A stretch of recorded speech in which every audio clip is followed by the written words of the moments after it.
everybody. It's Georgia Rose. I'm in the soul space. Zenkuda soul space. Everything's reversed when you're on camera. That's why I never know what I'm doing. Don't think I am confused. So how's everybody tonight? It is Monday at 7 o'clock, and that's why I'm in the soul space. I have this big laptop here because my iPad got wet, and I had to send it out through Apple Care. Never did that before, so I'm hoping they take really good care of my beautiful iPad Pro baby, because all my Zenkuda stuff is on the iPad, all my videos, everything. So hopefully it's on a cloud somewhere. Hope I'm not on a cloud anywhere. So I am going to share the show as soon as I find it. Oh, here I am. Okay, so I'm just going to share the show. And if you guys at home would share it, I would love, love, love, love, love you. Where's my share button? Here we are. Oops. Everything's glitchy. Mercury's going into its shadow. So you're going to see Mercury in its shadow, especially it's in an earth sign this time. So you're going to find a lot of things going really glitchy, like my share button. Here we are. Share now. Okay. And now I'm going to share to my page. Hey, Liz is on. Sarah, Ann. How are all you guys doing?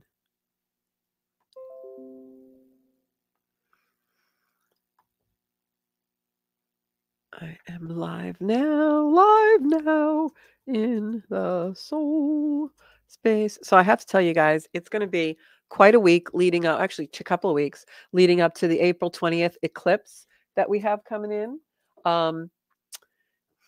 It's a powerful one. All eclipses are pretty powerful, but this is really going to knock your socks off. So fasten your seatbelts, my lovelies. And I'll give you the lowdown in a minute. Just going to keep sharing the show. So the winner of our free reading for sharing the show was Aaron Bartles. And Aaron, I don't even know if he knows yet, because Aaron lives in Texas and he has been moving. So I think Aaron probably hasn't really been watching the show and stuff. So he's going to get a surprise when he finally does come back in and see us all. And we'll get him online and let him know that everything that we're doing is happening. Okay. So I got to say that I have really been enjoying doing the soul space. We've been doing it for a while now, and just want to get out of my camera lens. We're still like getting used to this new studio. Been doing it a while now, and I have to say that as much as I enjoy it, I really would like a little more interaction with everybody. So if you guys can hop on over to YouTube and like my channel there, if you haven't already, I would love you for that, because I need 1,000 subscribers on YouTube just to be able to do lives there. And I really want to come off the Facebook platform a little bit, because I feel like it's the thing with Facebook is it allows you to make so many comments and people to just post like blatantly. And YouTube's a little bit more, I think, I won't say quality, but I kind of feel like that a little bit, because we don't have the random posting. It's all video. And even though on the lives we can still comment and do that kind of stuff, it's not like you're scrolling through looking at just random kind of, you know what. Anyway, Liz says her life is glitchy. Yeah, that's what a lot of us are going to be feeling for a little while. So I'm going to jump right in and start on my, see, now my thing is frozen here. Now here we go, I guess. All right. Okay. So I'm going to start with the eclipse, and Bobby's in the studio with me tonight. I love the new studio because I get to see Bobby, and I never used to see him because he used to be behind me in the other studio. And I'd be like, I wonder what he's doing. And then every once in a while, I would see him like pass by one of the entryways, and I'd be like, he's not in the booth. What is he doing? So now I get to see everything that he does. He never sits still, I got to tell you. A lot of stuff goes into making these shows. So I'm kind of grateful that I have him, because he's very detail oriented. And while we're out creating, he's here all day creating other stuff. Like right now, he's cleaning up sets for our next show. It's really cool. So, okay, back to the eclipse and all the stuff you guys want to know about. So if ever you want to come down and be in the audience when we do a live show, let me know, and I'll make sure I have an event that I do for that. I just freaked Bobby out, but that's okay. So this particular solar is a solar eclipse. It's in Aries, and it's known as a hybrid eclipse. How cool is this? So what's a hybrid eclipse, you ask? I will tell you. So a hybrid eclipse is when the eclipse is seen as a total eclipse in some parts of the world, meaning that it completely obscures the sun, because a solar eclipse is when the moon passes between Earth and sun. So if you're on Earth, you don't see the sun. An annular eclipse is when that same thing happens, but you can see the rim of the sun. It isn't total. And so that's why this is called a hybrid eclipse, because in some parts of the world, it's total, and in other parts of the world, it's not a total eclipse. You can still see the sun. Here in New York, we're actually not going to be able to see it because it's going to be happening in the evening at night, actually around midnight for us on the 20th of April. But only 3% of all eclipses in the 21st century are hybrid eclipses. So that's very interesting. So what does that mean to me when I think about that from a spiritual perspective, from a meaningful perspective? Well, obviously, the parts of the world that are having the sun completely obscured are going into darkness when they're not supposed to, right? So that's the spiritual meaning of eclipse. It's light and dark. Eclipses reveal things because they pass in front of one of our luminaries, completely hiding it, and then reveal it again. Very symbolic for revelations in our life, things being revealed. We have to go into the dark sometimes to really see or appreciate or understand our spiritual contracts and our soul's purpose, right? So that's kind of the meaning behind eclipses, generally speaking. And then when we look at eclipses, we look at where they're taking place, what part of the sky, what planets are in transit with it. This eclipse is extremely powerful, and I'm going to go really quickly into why, and then I want to talk a little bit about what I think is wrong with the world today. Nothing too serious. So, hey, look, it's my show. I get to say what my 2 cents, right? So, eclipses are about light and dark. I have like 4 pages of notes, but bear with me. I write big. This is actually the second new moon in Aries. We had one in March, so it's the second one in a row for new moons, which is also very rare. It happens when the calendar, depending on the rotation. So the first thing I want to talk about is this is a solar eclipse, new moon in Aries on the 20th. Now, I know today is only the 10th, but this next 10 days are going to go very, very quickly. Why? Because Aries energy is super fast. Aries energy is completely forward moving. Remember, I talked about the ram. That's the animal. That's the archetype for Aries. So it wants to move forward. It's speedy. It's fast. The next 10 days are going to go like that. And the rest of April is going to go like that. The last half of April is very intense, very fast paced, and really picked up. So that is also because we have 5 planets in Aries, along with this new moon and the eclipse. So we're really overpowered. We're overflowing with Aries energy. The ruler of Aries is Mars, the god of war. So that's why people are a little bit more aggressive, a little bit more cranky, a little bit more impulsive, a lot of Aryan energy flying around, fire energy, impulsivity. So that's the first thing, is that Aries energy is really, really playing into this. Now, because Aries energy is so quick and pushy and forward thinking and impulsive and aggressive and assertive, we're going to see timelines change. This is like major timeline jumps. You might, be driving in the car and all of a sudden you arrive at your destination. You're like, how did I get here? What, I don't even remember passing the normal things that I usually pass. Well, that's going to happen in this energy. You're also going to feel like maybe having an afternoon or a morning where time seems to creep by, and then all of a sudden it's evening. It's going to really be strange feeling time in this energy. Why? Because Aries is such a fast-paced energy, and we have other energies that are a little bit slower playing out on the zodiac right now. As a matter of fact, we have very little air in the chart at all, which is why if some of you are feeling a feeling of maybe you're feeling your nasal problems and your allergies are much worse this year, or you're having trouble breathing, or you can't catch your breath, or you just feel smothered or suffocated, or situations that you've been in for a long time feel more constricting. We have no air in the zodiac right now. So we all need something to be refreshing us. That's what this new moon is going to do, because right after this new moon, we've got some planets changing signs, which will bring in more air to the chart. So this is an incredibly dynamic, fast, impulsive energy, and we can feel it building up already. Now, when we have new moons, they obviously are in a cycle of a moon cycle with, 28, 30 days. But eclipses are energy that comes in and you can feel it a couple of months before, which I think we've all been ramping up a little bit. But eclipse energy also lasts for 6 to 18 months afterwards, depending on how powerful it was in your particular birth chart. So this isn't like April 20th, everything's going to change and the world's going to wake up and the world's going to be completely different. It may be that for some people, but this is a gradual change. What this eclipse represents is the ignition point of all of these new beginnings and changes. So really pay attention of what's happening between now and April 20th. What's coming to light? What is the themes that are coming into your life? Wherever Aries is in your chart, whatever house that affects, that's what these themes are going to be about. My Aries in my chart is my 4th house. That's all home and where I live and family. So I know whenever we have a lot of planets in Aries, I'm very focused on family. Maybe I'll see family. My brother's actually coming to visit me from out of state. Yesterday I spent time with family, which I usually don't do on Easter. So it's been a very family highlighted time in my life. Also, I know I'm going to be expecting changes. I'm in the process now of purchasing another property and things like that. So I know that this is going to affect me that way, and these changes will last for a long time.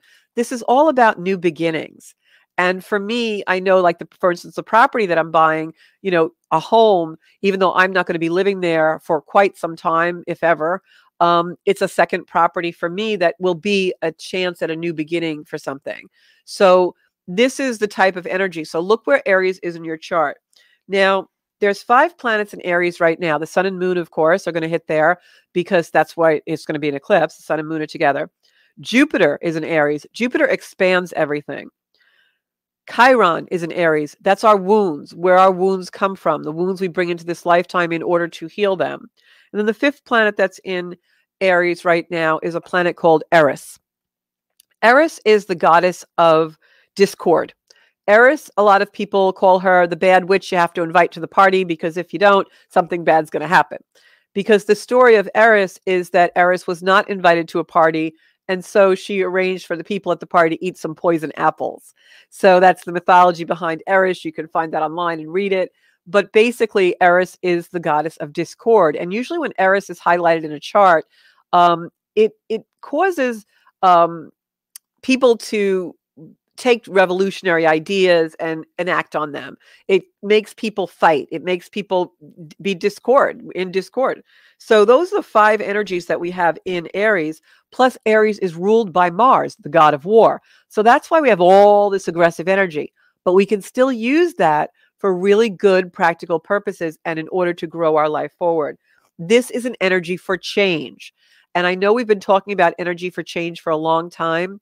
That's because back in October, November, December, leading up till now, I kept saying to you, in March, we start hitting a point where everything changes. Pluto changes sign, Saturn changes sign, a lot of things change.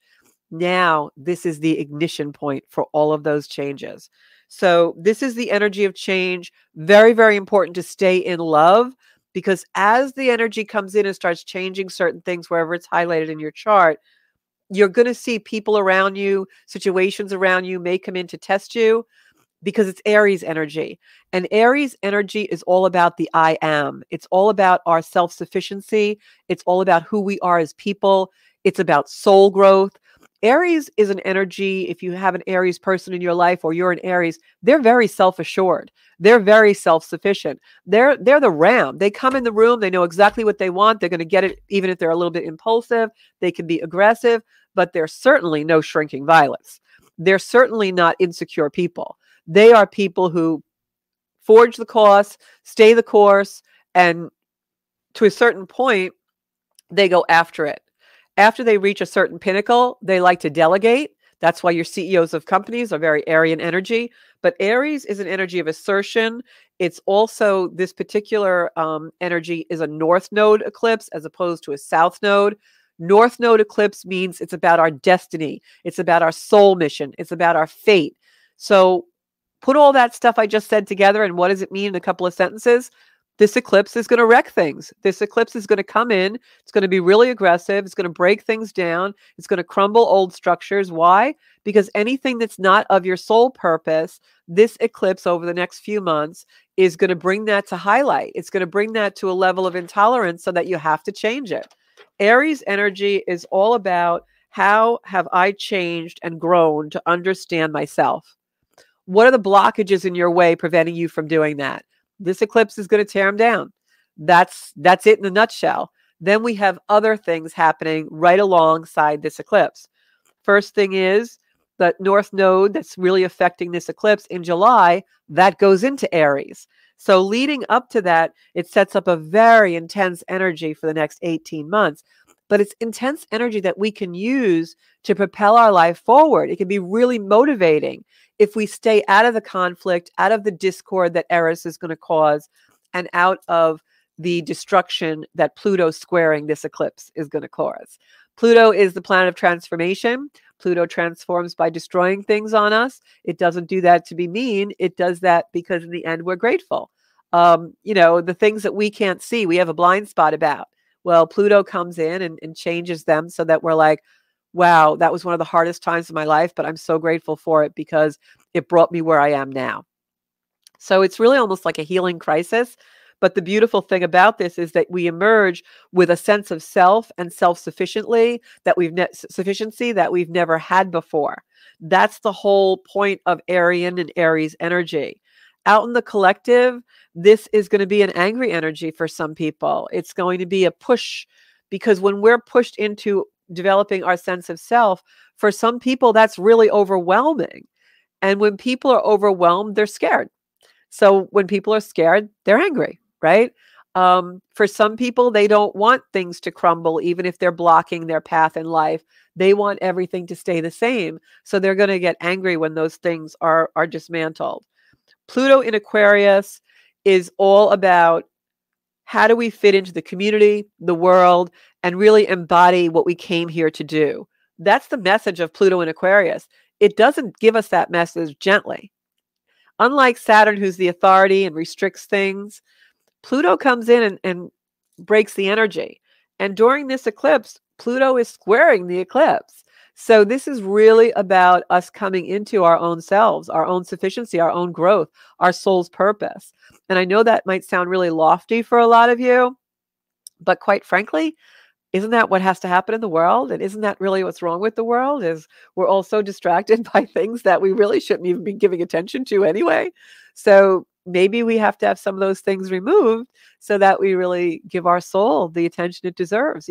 What is your soul asking you to do? We sit here in the soul space every Monday, and I know you guys like cards and predictions, and a lot of you want to get in touch with lost loved ones who are on the other side. And I think that's fabulous that we can do that and that we all have the ability to connect that way. And it's a beautiful community. But when the show's over and, or you read one of my posts online and it inspires you, well, when you walk away from that, what do you do? Do you just think about it, or do you, put something into action? Do you make the change? How have you grown and how have you changed to be your true self, your true soul purpose in your life? And it doesn't have to be a lofty or grand gesture. It could simply be maybe you're not taking good care of your body and you finally realize, wow, I really need to change some things up and take better care of my body. Maybe you're giving too much to your loved ones and you need to pull that back and take care of yourself more. Maybe you're not giving enough to a partnership and you need to step up and be the man or be the woman that you really need to be. That's authentic to you. It doesn't mean you're going to go out and change the world drastically. It doesn't mean we're going to, become Oprah Winfrey or Eckhart Tolle or any of those things. It just means that we're supposed to live our purpose, who we are. And so this eclipse is aspecting a lot of things. And really, when you look at it, if you really take some time to go into love and go into quiet instead of getting out there and all that energy, this is really a turning point for humanity, and you might think that's an overstatement. You might think that's melodramatic, but it's really not. Because if we really took a minute to feel this energy, you're going to see where it's supposed to lead you. You're going to start to feel the guidance of the stars and the moon and the planets and the universe and our creator. The same energy that created all of those beautiful planets and the world and the energy that we feel when we hug somebody and the energy I feel when I give Reiki, along with the energy of anger and the negativity that we sense in our lives, that was all created for us. So if we took a few minutes every day just to go in that, and then internalize it to a point where we're connecting and thinking about our own soul's growth. And what am I really feeling? What am I really hearing? What is it that I really want to do out in the world that up until now I thought was just a dream? That up until now I thought it was the thing somebody else was going to do, when all along I've had the ability to do it. If I step up, grow up, become self-sufficient, stop depending on others, and really step into my soul. And so that's what's going to start happening with this eclipse. I know it sounds like a lot, but this is a new episode in our evolution.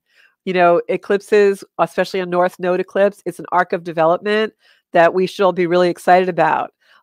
It's almost like, you know, we all have a splinter in our heart, and we all know splinters hurt, right? And sometimes we're really afraid to take the splinter out. But I think we all need to remove that splinter so that it can heal and expand into more love. We're splintered, and we need to take the splinters out, not be afraid of the pain. Do it. You can do it. This is going to be intense until mid-July, and then it's going to be intense in a different way. It's an intense year, but this is endings and beginnings. It can be demolition. The old world collapses. The collective is at the breaking point. And when I say old world collapsing, I don't mean like we're going to have, you know, the end of the world. I'm just saying we're in a time where things are changing. And as much as it seems like it's in total chaos, because that's the truth, it's leading us somewhere where that's not going to be the chaos. It's meant to lead us somewhere that is really birthing a new level of humanity, a new way of our species. How do we deal with it? You've got to stay centered. You've got to take your walks out in nature, do your meditations, do your yoga, sit with loved ones who you know you have a connection with, laugh, be joyful, play with your pets, you know, go play pickleball. Anything that makes you feel joyful and centered is where you need to be now, so that we can all get that point of, wow, this is what I'm meant to do in my life. I need to feel more of this. Also, during this eclipse, we have Mercury conjuncting Uranus. Mercury is our minds, our thoughts. It's also the planet of communication. Uranus is sudden, unexpected things and changes. So expect, you know, the next couple of weeks, we're going to have some shocking news, some shocking revelations. I think until now, the second half of April into May, there's going to be a lot of shocking revelations and volatility in the financial markets, more so than we've seen till now. As I said, Mars rules this eclipse. It's currently in Cancer. That is also an energy, Mars in Cancer, of home, hearth, family. It's an energy that we want to defend our family. We want to stand up for loved ones, especially the divine feminine, mothers, the females in our life. This is a chance, especially because Mars is also having a tense conversation to Chiron, which is in Aries. And that is the planet of the wounds we bring into this lifetime, meant to be healed. When we have Mars in a square to Chiron during this eclipse, and Mars ruling the eclipse, that is an opportunity for us to turn our wounds into spiritual power. That is an opportunity to turn the triggers into the treasure. And it's all about the I am presence, remembering our self-sufficiency, remembering that connection with oneness with the creator. And in that space, nothing is impossible. That's the Aries energy, Chiron square Mars, Mars ruling the eclipse. That's all turning our wounds into spiritual power, into spiritual wisdom, into a healing.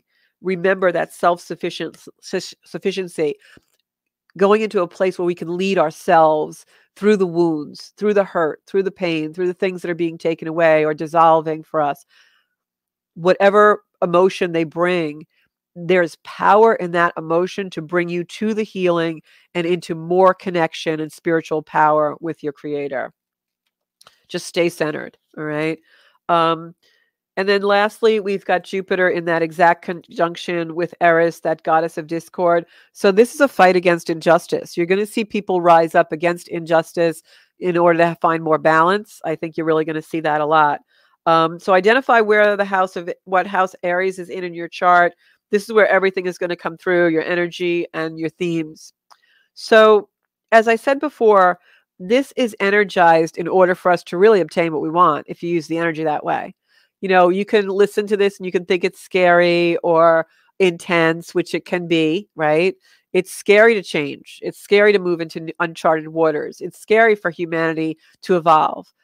But this is obtaining what you want based on your own soul growth. So if you never grow your soul, how do you obtain that? How do you obtain what you really want? It's about there's growth that has to happen in order for you to step into your divine purpose, or your purpose in this lifetime. What makes you you individually? Truly knowing yourself. This eclipse will break those blockages, whatever is blocking you from truly knowing yourself, whether that's a relationship, you're stuck in a job, you have limiting belief systems, you're going to really feel that blockage start to get removed in this energy. This is having the bravery and the confidence for all of us to show up. If any of you need a private reading or session with me in order to really pinpoint that and get some inspiration as to how you can be brave and have the valor to show up, I absolutely can schedule that. This is about honoring your growth, powerful beginning for your ongoing development. This is a precipice of, am I going to take the leap of faith that I can really do this, that I can do this with the help of God, etc. What do I need to do in order to make this thing I want to do real? What do I need to do? Do I need to change my schedule? Do I need to end a relationship? Do I need to physically move? Do I need to change something about my personality that I know is not a good thing? Do I need to, change physically? What do I need to do in order to make what I really want to obtain happen? So Pluto going into Aquarius last month ignited all of this. That's why I kept talking about March. It ignited all of this, and now it's all starting to come. It's like the dominoes are starting to fall. Things are going to be revealed. You're going to probably, I think the process of this eclipse over the next few months is going to be something's revealed. You come to a complete stop. Like, wow, I got to take time out. I got to really look at this. And then you find your truth. And I really think energetically, that's how I'm seeing it. There's no repeats on this. This is like, either you're going to do it or you're not going to do it. There's no like second chances. This is it. And the other thing I wanted to say, I had written down a note for myself. The other thing I wanted to say was tomorrow Venus goes into Gemini. That's when we get the air. Remember I said there's no air in the world? That starts the air now because Gemini is an air sign. So we're going to feel refreshed when we wake up tomorrow morning. Venus and Gemini can be tough. It's duality. So, typically a lot of times we'll see a chart with someone who has Venus and Gemini, and it's very hard for them to remain loyal or faithful. However, people who are evolved and have Venus and Gemini are very passionate. They're very curious. They're very mercurial as far as they want to talk. They fall in love by talking. It's a sign of communication. Although Venus in Gemini can also be rivalry, sibling rivalry, regular rivalry at work, competition, jealousy. That's very Venus and Gemini stuff. So that changing, right before this eclipse comes in, it adds a little fire to the fire, although it's air. So this can be scary, but just stay in love. And the other reason I promised to tell you guys, remember I said before, I'm going to tell you what I think is wrong with the world. Well, what I think is wrong with the world is everybody's trying to prove something. I mean, that's it in a nutshell. It's like everybody's so aggressive. Like, what makes people aggressive? They're trying to prove something. Like, what are you trying to prove? What are you trying to prove in your life? And I'm here to tell you tonight, 7:30, Monday, April 10th, you have nothing to prove. You're fine. Whatever you need to prove to yourself is your business, and you don't need to spread it out there. So what are you trying to prove? We're all trying to prove something. It's from a wound that we had. Chiron in Aries with this eclipse and with this energy moving in is going to reveal it. It's going to come to you, and it's what you have to work on. But when I look at the media, people in the news, anybody who put a microphone in front of their face, they're all trying to prove something, prove their point, prove their way is right, prove they're better, prove they're faster, prove they're stronger, prove you're a butthead. Whatever it is, they have something they're coming on to prove. They're going to prove they get more likes than you. They're going to prove they're smarter than you. They're going to prove they're prettier. They're going to prove they're thinner. They're going to prove they know more. Everybody's trying to prove something. And I ask you, what does that accomplish? Have you ever been in a situation where you had something you just had to prove, you had to win, you had to get this thing, and then you got it, and it really didn't make any difference? Yeah, because you have nothing to prove. So going after all those things that you're trying to prove, it's empty, it's frustrating, it's probably making you cranky. And do you know what it really means? When you feel like you have something to prove, it's not about the other people in the room. Not at all. We all know logically there's going to be somebody prettier, somebody thinner, somebody smarter, somebody younger, somebody better, somebody, you know, been there before you, somebody faster, somebody with a better car, somebody with, can meditate deeper, whatever it is, right? What that's really about is you don't approve of yourself. You don't approve of yourself and you think you got to you prove yourself to other people. So what I would say, especially with this eclipse season, I would spend my time, all that time you try to prove something to other people, I would spend it really getting to like yourself. Get into the truth of who you are. Spend time with yourself. Become self-sufficient. Stop depending on the only person who you think approves of you. Approve of yourself. Take that power away from the people and give it back to yourself.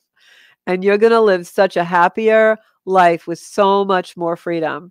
And it's a work in progress for all of us. I mean, we all get that feeling, right? How many of you went home over the weekend for Passover or Easter and were with family, and immediately you found yourself kind of like pumping yourself up or propping yourself up or having to say something that you wouldn't normally have to say or to be heard because you had something to prove.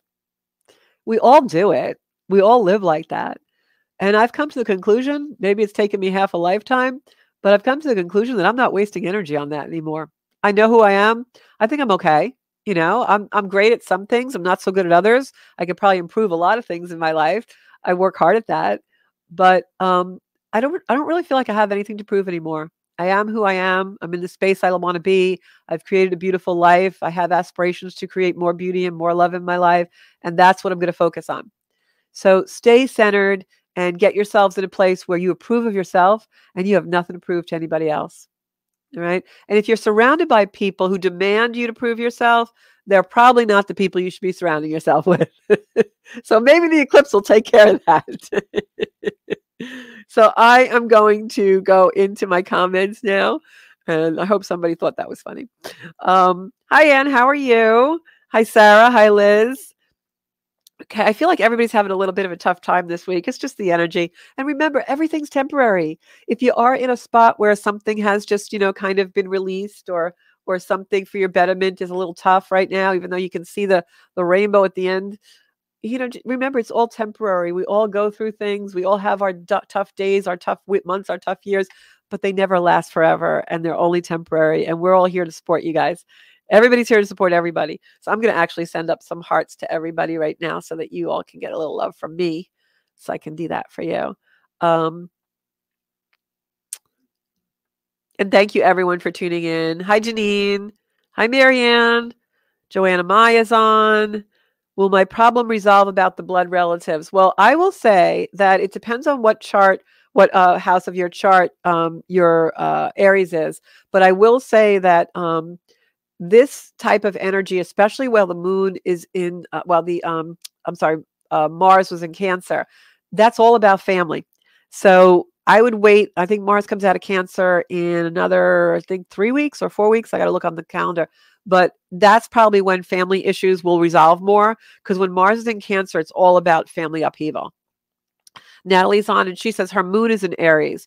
For Aries moon, this is going to be an emotional eclipse, but it also may be of deep healing for you too, Natalie.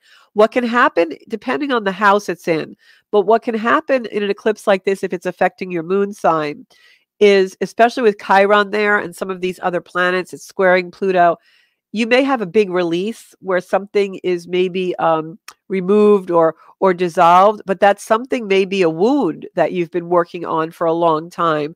And you may emerge from this eclipse with a different emotional perspective. Like maybe you in the past have been having thinking about relationships in a certain way and always acted a certain way in relationship and desired a certain relationship because it's the moon. But in this energy, you may emerge from this with a completely different perspective of what that really means to you in truth and what your soul really desires. And even though that can be a little challenging, it's going to bring you to a place of the truth in aspect of the relationship and the type of relationships that are really right for you. It's almost like we push against something that isn't a fit, right? Like we keep making the same mistakes and it's not a fit. And then all of a sudden something will happen in our life to completely flip everything over. And all of a sudden we see it. We realize, wait, you know what? I was going after the wrong type or the wrong thing. Or I thought I wanted that, but that really didn't suit my soul progress. So I think that's how you're going to emerge from this, with some really new perspective in regards to your emotions and how you are emotional in a relationship, as far as the way you relate to others and they relate to you.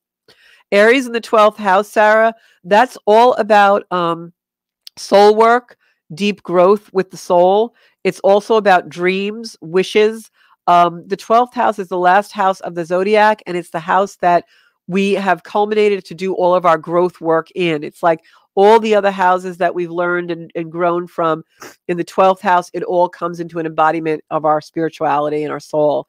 So that can actually be a nice energy for you. Not easy, but a little bit, in the end, it's going to bring you a much deeper union with your truth and your own person and your soul.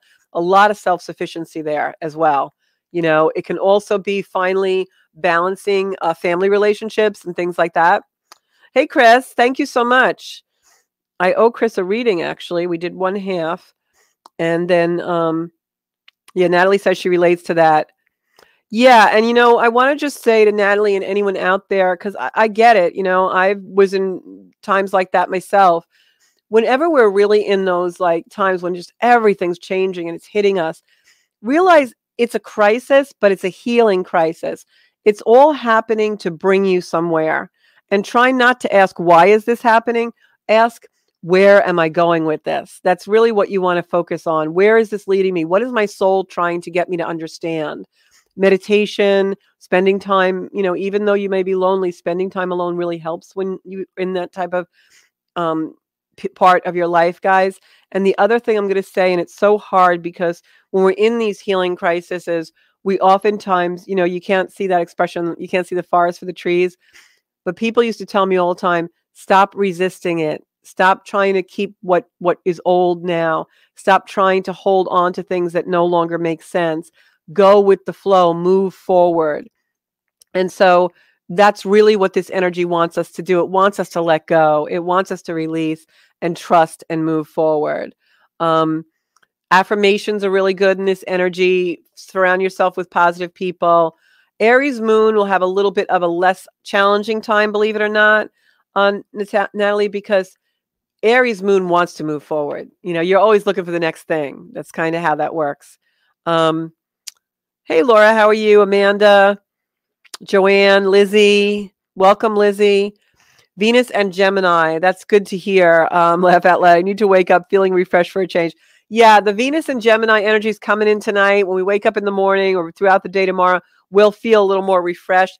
It's felt a little heavy lately. We've got a lot of fire and earth in the chart right now. And earth and fire, they're okay together, but they kind of are a little impactful because don't forget, when we want to put out a fire, we throw earth on it, right? When you want to scorch down something, you set fire to it. So that's the negative of those properties. The good part of those properties is earth is stabilizing. It makes us feel really stable. For those of you who do yoga, like I do, when you lay on the mat, one of the things I always think about is how the universe is just supporting me while I lay on that ground. And fire is also nurturing. It keeps us warm. And it also is a safety thing for us, right? When our homes are heated and warm, our homes are warm, we feel more secure and safe. So it can go either way, but we've had a lot of fire and energy. And so now we get a little air in, and we'll start to get more and more air in as that goes. Joanne says, prove to yourself. Yeah, live in your own skin, right? Liz says, I'm funny. I'm hysterical. Liz, I'm hysterical in real life. One of the things I pride myself on is my sense of humor. I have been in like the worst nightmare times of life, but I still find humor because I think that's always been my go-to. Like if I didn't have humor, I probably would not still be here today. All right. Just funny stuff. I have so many funny stories. Someday I'll write the comedy book, but I got to first get out the other books. Hey, Cheryl. Good. I'm glad you made it. So Liz is saying you are a blast. Janine says Aries is in Chiron in my chart. No, Chiron is in Aries in everyone's chart right now. So if you have your chart, Janine, you can look on the zodiac wheel, and there should be little numbers inside the wheel that say house 1, 2, 3, 4. If you know which house it is, I'll look at your chart after the show if you want me to. But yeah, so there's got to be a house. Aries in the 11th house. Okay. So Aries in the 11th, Janine, is all about groups of people and community. And 11th house is also your hopes and dreams and wishes. So this is actually very prophetic because you're probably going to see a lot of changes in the people you hang out with, the groups you associate with. It could also be community groups. Like it doesn't have to just be social. It could be, you know, joining a group or joining a course of study or finding people that you want to do something and you have something in common with. Like it's really about new friends. It's about also seeing who is a sincere friend and who isn't. You'll get that a lot in this. And Chiron in the 11th is also about, you know,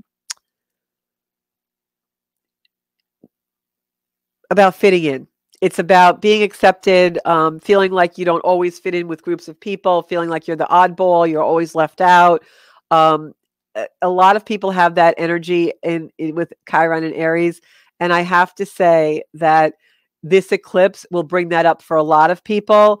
And again, like I just said, you have nothing to prove. And the more we go into our own place and we get more comfortable in our own skin and approve of ourselves, that's when we start to see our life change and we get accepted in a lot of those areas where we have not been before because we've had these self-fulfilling prophecies and things like that. So that's really when we see that happen.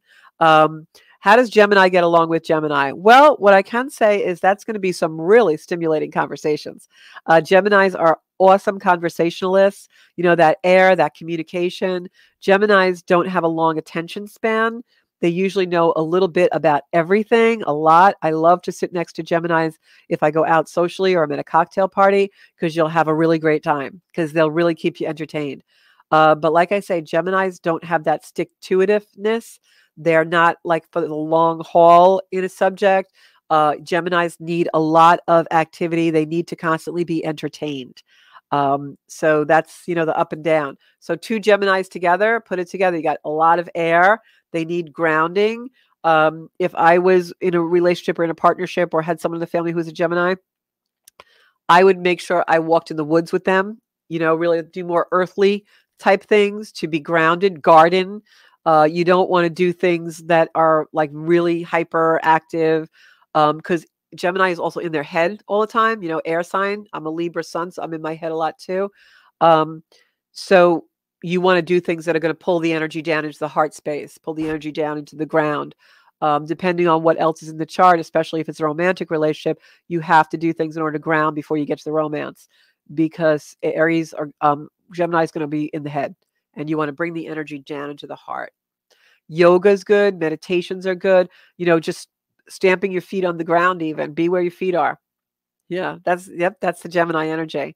But Geminis are so interesting, you know. I used to love to date Geminis just to date them, not have a relationship with them. If that doesn't sound funny, but it's true because they're great. They're very entertaining. They're not super serious, but they're really entertaining. So I don't really have time to pull too many cards tonight.